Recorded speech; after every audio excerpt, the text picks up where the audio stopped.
Recorded live at 4ZZZ Studios Brisbane on 102.1 FM. And broadcast across Australia on the Community Radio Network. You're listening to Z Games. With 10 years experience and over 500 episodes, Z Games brings you the best in gaming news, reviews, community and culture. Want to reach out? Message us on Facebook at ZEDGamesAU. Hey. Hey! It's Z Games. And 4ZZZ Radio. That's us. I'm Maylee, and I'm in studio here with Tobi. That's me! Yeah. Woohoo! We're here to bring you some video game goodness. We got news, we got reviews. I forgot about the news. Oh, nice. Yeah. So it's a surprise to you. Surprise to me. Oh. Well, before we get into the news, how have you been? I've been trying to get sleep and trying to play games between babies crying at me. Have you been successful? Depends on the day and the baby's mood. On average. On average, I've been reasonably successful. I've dipped my toes into the waters of Death Stranding, Director's Cut, and realised I've never touched Hideo Kojima games before. Cutting edge trends there. And realised that those long expositions and cutscenes do not work with a small child crying out at you. Yeah. Yeah, that's fair. So yeah, no, I'm enjoying that. I've also touched on what was it? Hot Wheels Unleashed. I've played that for a bit. That was fun. That's about it. How about yourself? I've been playing Back 4 Blood. Oh, it just came out. It did. So I've played it once. Oh, well, last night. It came out yesterday. It came out yesterday at like midnight. Mm-hmm. And I enjoyed myself. Yeah. A fair bit. Yeah. It's like mixed. I see a lot of people, but I'm not. It hasn't. I don't feel I've wasted my money. Oh, that's always a good place to which start. is the big fear for a game that has that sort of expectation. Yeah. I don't know. You do. I would love to say I love playing horror games, but they are not my bag, baby. I'm not fond of horror games. I'm very fond of multiplayer horror games. Okay. Which is a bit of a shout out to what's coming up later on, where I'm reviewing a multiplayer horror game. Ooh, I'm looking forward to it. Of all time. Oh. But you'll have to stay tuned. I will. For now, it's news time. Beep beep. This week in gaming news. Australian Game Developer Awards winners announced. The winners for the Australian Game Developer Awards have been announced, with Queensland and Victorian developers leading the way. Local game Unpacking by Witchbeam has taken the Game of the Year award, with the relaxing puzzle game also taking home the Excellence in Accessibility award. Art director and designer Ren Bryce says, "It's humbling to be part of a roster of amazing studios with incredible games that have won this award. We're so pleased that Unpacking also took home the Excellence in Accessibility award, as we're firm believers that video games can and should be enjoyed by everyone." Another local game, Webbed, the adorable game about spiders, received Excellence in Gameplay. Beethoven and Dinosaur took home Excellence in Art and Excellence in Audio awards for The Artful Escape. Black Lab Games won the Studio of the Year award. Steve Wang from Wargaming Sydney was awarded the Adam Lankman Award for his contribution and advocacy for the local games industry. Chad Toprak, Kathleen Smart, and Ashley Van Lingard were jointly awarded the Rising Star Award for the impact they've made to the industry in a short amount of time. The Forgotten City by Modern Storyteller took home Excellence in Narrative. The Oregon Trail by Gameloft Brisbane won Excellence in Mobile Games. Shamila by Chaos Theory Games and the World Food Program took home Excellence in Serious Games. Pico Tanks by Panda Arcade was awarded Excellence in Ongoing Games, and Video World by Things for Humans won Excellence in Emerging Games. Largest DDoS attack mitigated. Microsoft reveals that Azure Cloud Service mitigated a 2.4 terabytes per second denial of service attack this year, which makes this the largest DDoS attack recorded to date. The attack was carried out using a botnet of around 70,000 bots primarily located across the Asia-Pacific region. The target of the attack has been identified as an Azure customer in Europe. The record-breaking attack came in 3 short waves over the span of 10 minutes, with the first at 2.4 terabytes per second. Thankfully, the DDoS attack was mitigated, preventing Azure from going down. Previously, the DDoS record was a 2.3 terabytes per second attack on Amazon in February 2020. League of Legends removing opposing team chat. Riot Games has announced that chat between opposing teams in League of Legends will be disabled in an attempt to cut down on toxic behavior. While chat can be the source of fun social interactions between teams as well as some good-hearted banter, right now negative interactions outweigh the positives. We'll evaluate the impact of this change through verbal abuse reports and penalty rates, as well as surveys and direct feedback from you all, says Riot Games. And now for some upcoming game releases. October 14th will bring A Little Golf Journey for the PC and Switch, Bonito Games for the Switch, Despot Games for the PC, Doctor Who The Edge of Reality for the PC, PS5, Xbox Series X, PS4, Xbox One and Switch, Dungeon Encounters for the PC, PS4 and Switch, Godstrike for the PS4 and Xbox One, Jackbox Party Pack 8 for the PC, PS5, Xbox Series X, PS4, Xbox One and Switch, Ruin Raiders for the PC and Switch, Sphere, Flying Cities for the PC. October 15th brings Ancient Stories, Gods of Egypt for the PS4, Xbox One and Switch, Crisis Remastered Trilogy for the PC, PS5, Xbox Series X, PS4 and Xbox One, Demon Slayer, The Hikonami Chronicles for the PC, PS5, Xbox Series X, PS4 and Xbox One, The Good Life for the PC, PS4, Xbox One and Switch, Grey Lancer for PS4, Xbox One and Switch, Story of Seasons, Friends of Mineral Town for the PS4 and Xbox One. October 18th brings Nuclear Blaze for the PC. October 19th brings Dying Light Platinum Edition for the Switch, Into the Pit for the PC and Xbox One, War Mongrels for the PC, YouTubers Live 2 for the PC, PS4, Xbox One and Switch, and October 20 brings Healing 3 for the PC and Jars for the PC and Switch. That's it this week in gaming news. Woo, that's a lot of news. That's a lot of games. That's a good week for games coming Yeah. out. I want to give a shout out though. What? Because I don't think there's a game coming out recently that actually came out as we were setting up for the show, and I don't think it was on the list. Oh, what did we It's called Growing Up, Oh, growing up. and it's about growing up. I would never have guessed. Yeah, it's woo, mind blown. I don't know what. I'm sorry. I'm trying to think. Do I know this game? What's growing up? It's like the game of life sort of style thing. Oh, okay. It's make all the choices, go through. I played the demo in one of the Steam demo festivals a while back. Yeah. It was pretty fun. Oh, I nice. enjoyed it. Well, I saw the notification like 15 minutes ago, so it was in my head. But anyway, yeah. News. League of Legends removing opposing team chat. That's silly. It's silly? How? It is not going to stop the biggest problems. I have in the past played a lot of League of Legends, and while the opposing teams could be toxic, the most issues I had came from my own team. I don't know if that says something about me or what, but I feel like if you're going to say it outweighs the negatives outweigh the positives in all chat, that's true for team chat as well in League of Legends. It's just a particularly toxic game. So I don't know what they're trying to do. It gets rid of the GGEZs, but that's about it. But sometimes, what's the point if you can't rub it in the enemy's face sometimes? Sometimes you need that. I guess the toxicity does lend itself that way. Yeah. Oh, man. DDO. I can't speak today. DDoS. I couldn't believe the amount of, 2.4 terabytes per second. That's too much. That's too much. How could... come on, guys. I feel like saying, leave Microsoft alone. Well, when you say it like that, I feel like it's a good thing. Screw Microsoft. I don't think we can say that on the radio. No. We like Microsoft is good.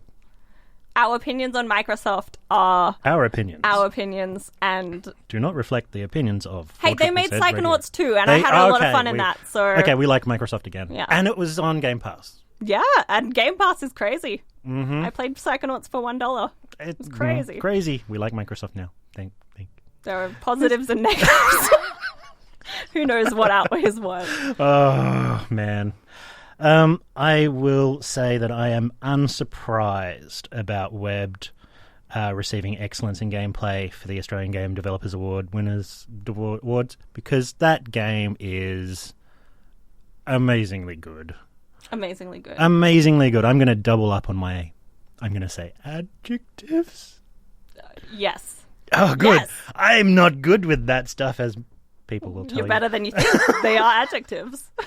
But yeah, it's a if you haven't even watched a game or you haven't listened to the review, I reckon go back into our podcast, listen to the review of it, and just get your hands deep in that. I haven't played it, but the review, I went and I watched a bit of it. Yeah. It's so pleasant. It's so fun. And you get to dance as a spider. What more can you want in life? So congrats. Yep. Webbed. And congrats to all the other game developers and gamers out there who managed to do some good things there. Yeah.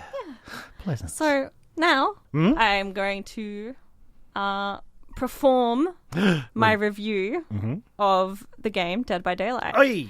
Do you have any experience with Dead by Daylight? I have played. I want to be a good killer, but I never. I'm not. I like being the creepy guy, but everything else is just scary. That's fair. But I have mentioned it a few times in different shows. It's a game I really enjoy, and I figured since it's the spooky October month, it's finally the right time to review it. So it's the only spooky noise I can do. I think it's Minecraft. Minecraft zombie. Anyway. So, Dead by Daylight is an asymmetrical horror game where you play either on a team of survivors working to escape on the map, or as the solo killer tasked with sacrificing everyone. I still remember stumbling across one of the ads, a promotional video for the game months before its release, and one of the developers was explaining the concept of asymmetrical horror. I'd never heard of anything like that, and I was sucked in immediately. When I first started playing, though, I had nightmares for about a fortnight. I'm not good with horror games or horror media, but in this game I found my love of multiplayer horror games, and I enjoyed it so much that I kept playing through my fortnight of nightmares. If you aren't familiar with the term of asymmetrical games, they feature two separate, usually opposing sides with uneven numbers. Most commonly, and in the case of Dead by Daylight, this means one powerful solo player against a team of weaker players. Asymmetrical multiplayer games aren't a huge category, and while they well predate Dead by Daylight, it is one of the most successful, and it is the leader of the pack for asymmetrical horror games. It does it good. It's good. Good game. Dead by Daylight matches take place in a large map where there are 4 survivors desperate to escape before the killer will catch and kill them. Unfortunately, in the game's lore, even if the survivors escape, they are trapped in an inescapable purgatory and will soon find themselves prey for another killer. It's pretty messed up. That's messed. As a survivor, your goal is to repair 5 of the generators sprawled across the map, which will power the exit gates and unlock your freedom. Repairing the generators takes a rapid queue of skill checks. Success will advance your progress, and failure will regress your progress while alerting the killer to your location. As a killer, your goal is a lot more straightforward. You need to sacrifice or kill all the survivors. You track them through their tracks and noises. Unfortunately, it's not as simple as just murdering them, as you need to offer them a sacrifice on large meat hooks scattered throughout the map. The survivors struggle against you every step of the way, taking 2 hits to knock down and holding out on the hook over 2 phases. In almost every way, the killer is stronger than the survivors, but they do have a few advantages that balance things out. The killer is faster, but the survivors are more mobile, able to jump over and under the debris that litters each map. While you can't fight the killer, you can slow them down with large pallets or blind them with torches. The killer can follow survivors' tracks and hear them from across the map, but their vision is limited. And not only is the field of vision smaller for the killer, they play the game in first person, while survivors play in third person, letting them look around corners and keep better track of what's happening around them. I really love this mechanic and how it works. It doesn't just give the survivors one more advantage, but it works with the game's horror genre. It creates super tense moments mid-chase where you're unsure if you manage to give the killer the slip until they actually leave the location, just like in a horror movie. By far, though, the biggest advantage survivors have is that there are 4 of them and only 1 killer. Helping your fellow survivors means putting yourself in harm's way, but leaving them to their own devices won't earn you any sympathy if you're the one on the hook, and you'll quickly end up the sole prey left for the killer to hunt down. Still though, focusing only on helping your teammates might be a good way to make friends, but it won't be a good way to make progress or stay alive. There are many character options for both survivors and killers, each with unique weapons. Perks are unlocked as you play the game, and you can equip each of them to your character to better fit your playstyle. If you want to be a speedy parkour expert, there's no problem. Do you want to be a relentless hunter? Can do. Want to use your fellow survivors as meat shields? If you must, you can do that too. There is a core selection of perks to choose from, and each character comes with their own. You can also globally unlock any of the perks to use on all characters, and can test them in custom matches even if you don't own the DLC they belong to. A lot of Dead by Daylight content comes out in paid DLC. These are new survivors or killer characters. Most of these packs are collaborations with other media, anything from Silent Hill to Stranger Things to even the massive K-pop band BTS. None of these are core to the gameplay, but I'd be lying if I said none of Dead by Daylight's appeal lay with watching Left 4 Dead's Bill fight against Mike Myers. However, there is a core roster of characters and a handful of free DLC characters that are just as powerful, so you don't need to purchase any of the DLC to stay competitive. You also don't need to purchase any DLC to play with someone who is using it, so you can see it in action before you decide to buy. Sound is a key factor in Dead by Daylight, whether you're the hunter or the hunted. The sound of your own heartbeat rings in your ears the closer the killer stalks to you, often signaling the danger well before you see them. The survivors will tell you where they're hiding, if you're patient enough, working on generators, rummaging through boxes, healing wounds, running from you, opening the doors. It all makes noise and will lead you to them. The environment's soundscape was modelled on any classic horror movie, featuring the shrill whistles of wind, soft tragic howls, creaking rusted machinery, and crows cawing. That's not a word. Going. Dead by Daylight is a game I keep coming back to time and time again, and despite the significant shifts it's gone through, I've never failed to enjoy myself. When it first came out, it was, and I say this with love, kind of a mess. The servers were laggy, the game crashed half the time I tried to open it, and it was overflowing with visual glitches. I still had so much fun, though, and the player base as a whole did. There was a comical nature to things, and I have a lot of fun memories of that time. Nowadays, Dead by Daylight is a lot more polished. The matches run smoothly, but the community has never lost that sense of humour, which I really enjoy. If you're looking for a game to play this Halloween with your friends, Dead by Daylight is an easy choice. Whether playing alone or with your friends, it will deliver all the gore, frights, and spooky goodness you could ask for. Yeah, that's awesome. That's Dead by Daylight. That's Dead by Daylight. And also, be on Discord when you're killing your friends. That's half the fun. Oh, you need to be. You need to be on Discord so they can beg you. Mm-hmm. Beg you, please, to spare them, and you just don't. Yeah. You just don't. I'm partial to the doggy gorgon that's in the game, and for the people who don't know, it's the Demogorgon from... I've lost the name of the Stranger Things. Stranger Things, thank you. Yes. I had it in my head, it's just gone. And I love the doggy gorgon.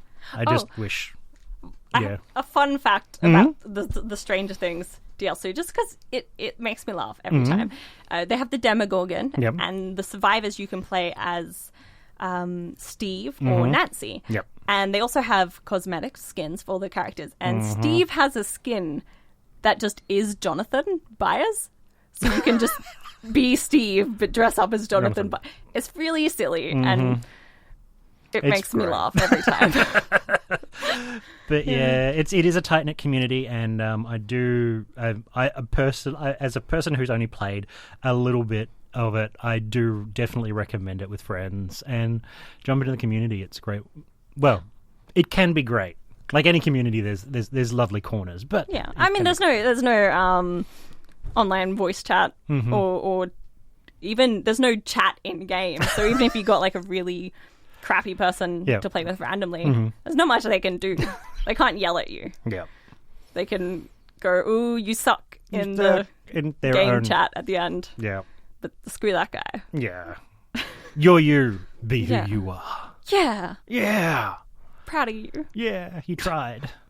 Well, I've spoken a lot about Dead by Daylight, and I feel a weight has been lifted off my chest. Now that that's out there. And now we're going to jump into a review from one of our new announcers, the wonderful Hazel, doing Timberborn. So we'll jump into that.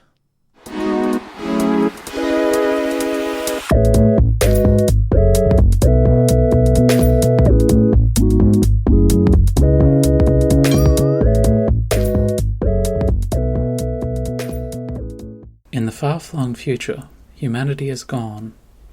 We long ago wiped ourselves out with man-made climate change, and left behind a barren landscape, peppered with the hulking metal ruins of our civilization. We wasted our shot at building an advanced civilization on Earth, but maybe beavers can succeed where we failed. Timberborn is a city-building game with some unique twists. It's a utopian vision of a dystopian future, where you lead factions of intelligent beavers as they use their natural affinity for hydroengineering to reshape and reclaim their post-apocalyptic environment with dynamite, irrigation ditches, and complex dam infrastructure.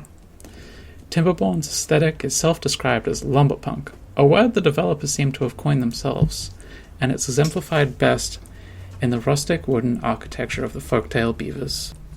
Their technology is based on wooden water wheels, lumber mills, workshops that churn out wooden gears to help control the intricate timber machinery that powers their ever-growing civilization.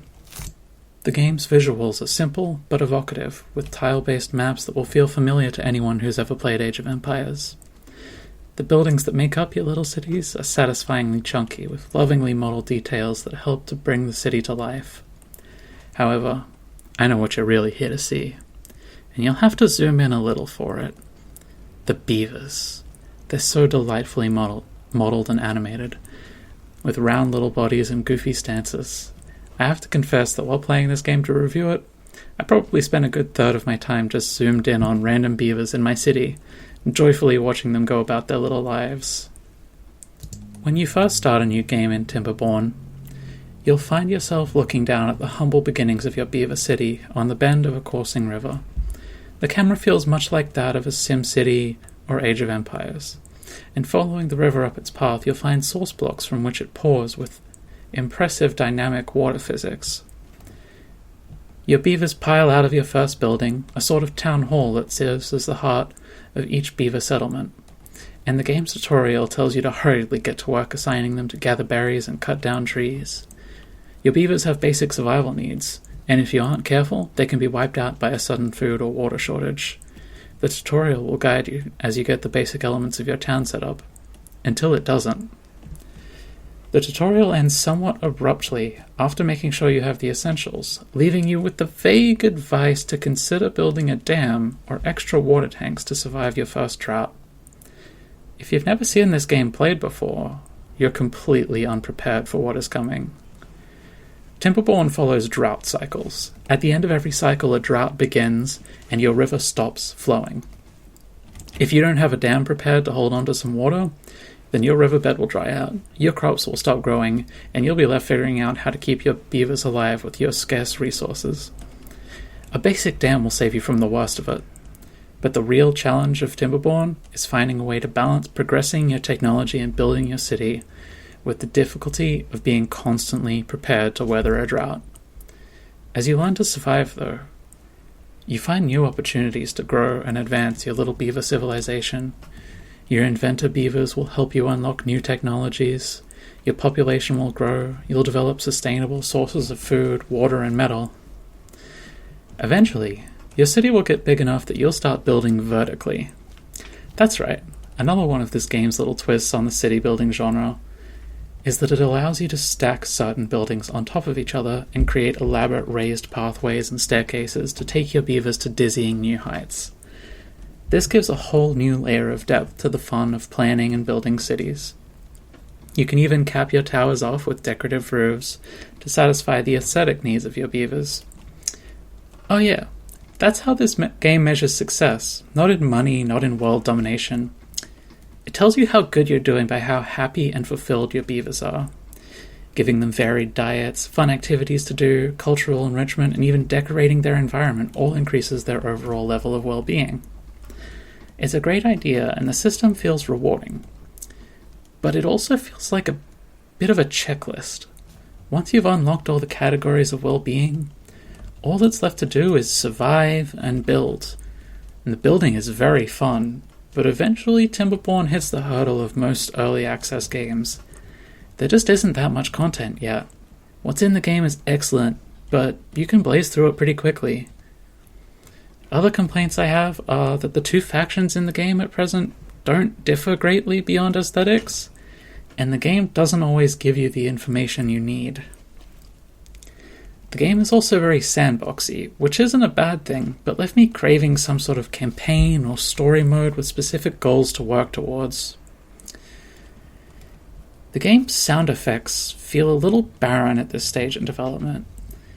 Beavers and buildings don't make any sounds except for brief barks when you click on them, which means that you're kind of left alone with the game's original soundtrack. And what a wonderful soundtrack it is.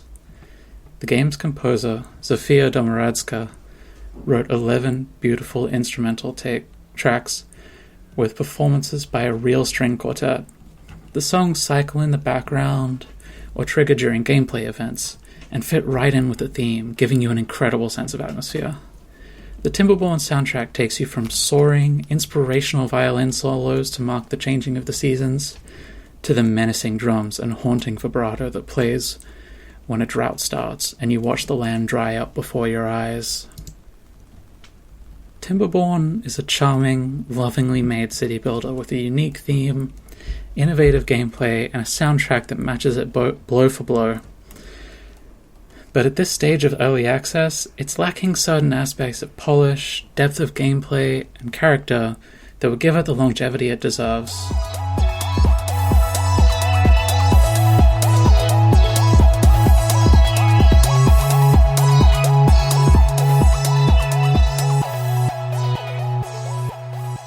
Beavers. Beavers. Timberborn. Thoughts on beavers? Well, I like beavers. I'm not a fan of what they do to drains in America. What do they do to drains? Oh, blocking them. I've watched, there's a guy that I've watched on YouTube called Post 10, and if you ever want to watch just drains be drained, it's strangely satisfying. Anyway, yeah, okay. it's actually really good to post it. Anyway, as the game, like, I've watched quite a lot of YouTubes on this because that's what you do when you're holding a baby, trying to calm them down. You watch YouTubes and while they're sleeping in your arms, and yeah, I've got the same hype I've got for this as I did for Factorio when it first came out. That real all of these things I can do, the water and the amazing. And then I watched it once, one person play it for the first time, and their entire population died because the drought came and they didn't have enough water. Oh. And it's so sad. But I think it's a really cute game, and I'm looking forward to see what happens as it progresses through early access. Yeah, I really enjoy the genre of games. Mm-hmm. I'm not very good at them, but it's one of the rare cases for me that I actually enjoyed the challenge. Where it's like, I'm terrible at this, but I play it a lot until I can... Like Frostpunk. I've played so much Frostpunk. I love that it's called Beaver Punk. So I'm sure I will enjoy this because it's just this good the genre I enjoy, but cute. Yeah. And they do make such wonderful noises when you click on them. Aww. They kind of they coo at you, and it's so cute. But watch out, they'll block your drain. They'll block your drains in America. But also we're safe. We're safe. Well, unless platypuses start doing strange things. Oh my god. With their poison barbs. Yeah, that'd be worse. That would be worse. Well, it's late. It's what? What? Oh god, I've got to get home to my wife. I've got to get home and probably play Black for Blood. That's probably what I'm going to do. Well, kill those zombies. Have fun. I will. For you. Yes. In your honor. Kill a zombie for me. Yeah. And that goes to all of you listeners out there. I want you to go and kill a zombie for me because I can't play games right now because there's a small child that needs me to hold them at all times. So enjoy a game on me. Yeah. Well, for me. I can't afford to let you all play games on my dime. Let alone one of you. So have fun. Yeah. Have fun killing zombies on your own watch. Yeah. Any last messages to the world? That was my last message to the world. What else do you want me to say? Well, my last message to the world is It's You should play Dead by Daylight. Especially if you're someone I know, because I want more people to play Dead by Daylight with me. Sounds like a plan. Yeah. So my review goes out to everyone. Message us on Facebook. Play some Dead by Daylight with us. And at ZED Games AU. Listen in next week, because we'll be back. We will be. That's us. And we're looking forward to the big Halloween special. Yeah. I've got in the works. Even more. Spooky ookies. games. Spooky, scary skeletons. All right. Farewell. Thanks for listening to Zed Games. If you'd like to listen to more, check out our podcast on Spotify. Or follow us on social media at ZED Games AU. See you next time.